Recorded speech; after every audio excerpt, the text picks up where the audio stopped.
Guppy.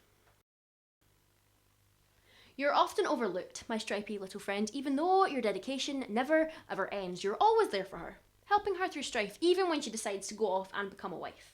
A wife of a prince in a castle in the land. She thinks this life she's chosen is really very grand. But what about you, wee fish? With your subaqueous existence, you'll always be there for her. But for now, she's keeping you at a distance. She wants to keep her baby safe from the evil witch in the sea. Don't worry, Ariel, it's very clear to me that you only want what's best for her, your little Melody. But what if that's not what's best for her? What if you are wrong? What if that's what Flounder wanted to tell you all along? Maybe if you'd let him finish his sentence, instead of interrupting, you could have both worked out another plan to stop that witch erupting. Flounder has got you through hard times in the past. That's why your life has managed to last.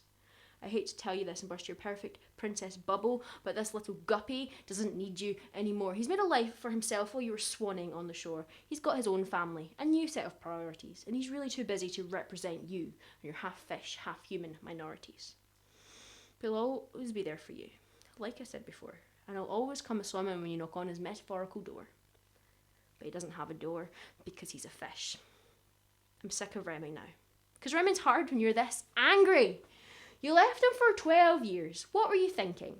12 years. He's your best friend. You're his only friend. And you just left him for 12 years. That's not okay. You're the supporting character. It's part of your job to always stick by the lead even when they're being a knob. I guess if someone's kid has been stolen, then one should always help. But first I'd want to go up to Ariel and yelp about her being a selfish sea cow and not caring about me. It's not just now. It's the way she always has been and always will be. Even when yous were wains, she would dart off faster than you could swim. Even on the day you bought her the Eric statue, all she cared about was looking at him. She would scoot off through portholes and tell you to stop being a little Guppy.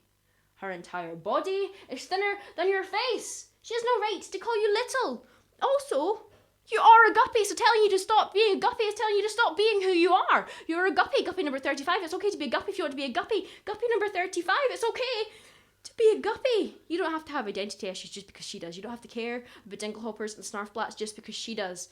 You don't have to swim off into certain trouble just because she will, but you will because you love her. And pal, I know what that is like, loving someone with all of your might, but loving her doesn't have to be the sum of your personality. Loving her doesn't need to destroy your rationality. Loving her more than she loves you will always be a stab in the gut.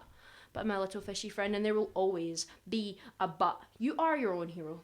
And that isn't because you started at zero, and it isn't because you're a stay-at-home dad, though I must admit, smashing those gender norms is rad.